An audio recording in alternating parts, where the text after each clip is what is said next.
سلام، خیلی خوش اومدید به کانال انگلیش زون.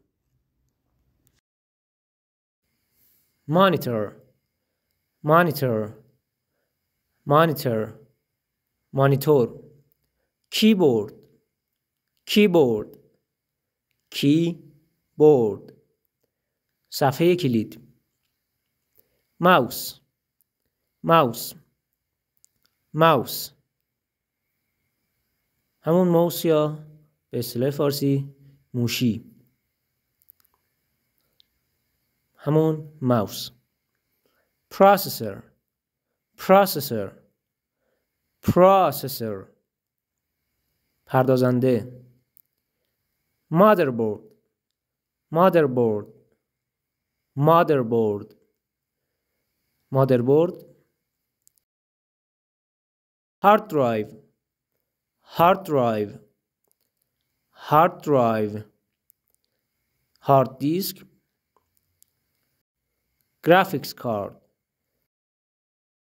گرافیکس کارت گرافیکس کارت یا همون جی پی یو، کارت گرافیک.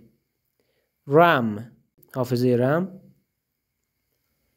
یو اس بی درایو یو اس بی درایو فلش مموری. حالا قسمت های نرم افزاری کامپیوتر. operating system operating system یا OS سیستم عامل سیستم عامل. application application یا همون اپ به معنی برنامه. browser browser browser مرورگر. antivirus software antivirus software antivirus software نرم افزار ضد ویروس. cloud storage cloud storage cloud storage cloud storage فضای ابری. driver driver driver drive یا درایور. updates updates updates به روزرسانی ها. backup backup backup پشتیبانگیری.